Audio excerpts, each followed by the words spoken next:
একদম চটপটা আমের আচার মাত্র একদিনেই কিভাবে আপনারা তৈরি করবেন আজ আমি সেটাই করে দেখাবো। চলুন শুরু করা যাক। এর জন্য আমি কাঁচা আম নিয়ে নিয়েছি 4টে, আর কাঁচা লঙ্কা নিয়ে নিয়েছি কিছু। প্রথমে বোটার অংশটাকে এভাবে বাদ দিয়ে দেব, দুফালি করে নিচ্ছি আমটাকে।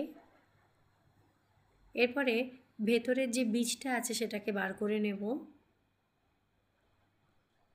আর লম্বালম্বি একটু পাতলা পাতলা করে আমটাকে টুকরো করে কেটে নেব। সাদা অংশটাকেও বাদ দিয়ে দেব, ছোট করে এটাকে কেটে নিচ্ছি। আমি এখানে একটা চপার নিয়ে নিয়েছি, এর মধ্যে প্রথমেই আমের টুকরোগুলো দিয়ে দেব। আপনাদের কাছে যদি চপার না থাকে আপনারা এটাকে গ্রেড বা ঘিসেও করে নিতে পারেন। এরপরে কাঁচা লঙ্কাগুলো দিয়ে দিলাম, আরও কিছুটা পরিমাণে আম দিয়ে দেব।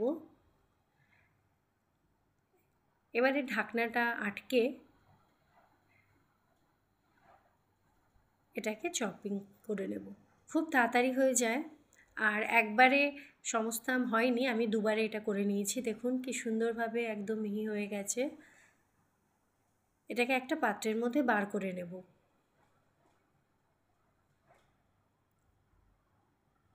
আমার সমস্ত আম দুইবারে হয়ে গেছে। এরপরে হলুদ গুঁড়ো দিয়ে দেবো 1 চামচ মতো।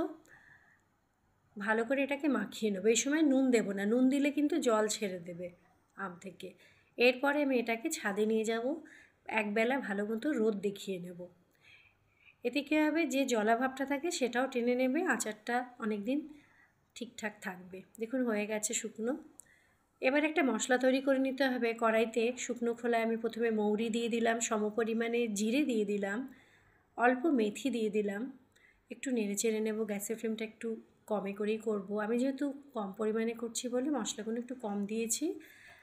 5টা শুকনো লঙ্কা দিলাম, 1 চামচ সাদা সর্ষে আর তার অর্ধেকটা কালো সর্ষেও দিয়ে দিলাম, খুব সামান্য কালো জিরে দিয়ে দিলাম। এবার গ্যাসের ফ্লেমটা বন্ধ করে এটাকে ঠান্ডা করে নেব। অপরদিকে সর্ষের তেল আমি কড়াইতে গরম করে নেব। আর দেখুন মশলাগুলোকে আমি জারে নিয়ে নিয়েছি, এটাকে একটুখানি গুঁড়িয়ে নেব, খুব বেশি মিহি করব না। তেলটা যে ঠান্ডা হয়ে যাবে, গরম হওয়ার পর ঠান্ডা করে নেব। হালকা গরম থাকা অবস্থাতেই এর মধ্যে মশলাটা দিয়ে মিলিয়ে নেব। 1 চামচ লাল লঙ্কার গুঁড়ো দিয়ে দিলাম, আর একটু বেশি পরিমাণে নুন দিতে হবে, নুনটা একটু বেশিই দিতে হবে। এরপরে আরেকটু হলুদ গুঁড়ো দিয়ে দিলাম কালারের জন্য। সব কিছুকে খুব ভালো করে মিলিয়ে নেব। সামান্য আজওয়াইন দিয়ে দিলাম, আচারের ফ্লেভারটা খুব ভালো লাগে। আর এই সময় একদম ঠান্ডা হয়ে গেছে তেলটা। রোদে দেওয়া আমগুলোকে এর মধ্যে দিয়ে দেব, আর খুব ভালো করে মিলিয়ে নেব যাতে সমস্ত মশলা এর মধ্যে ভালো মতো মিলে যায়।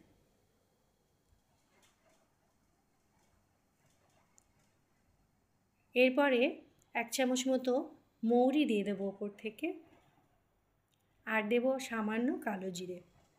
1 চামচ হিং দেব, হিং অবশ্যই দেবেন, ভীষণ ভালো ফ্লেভার আসে।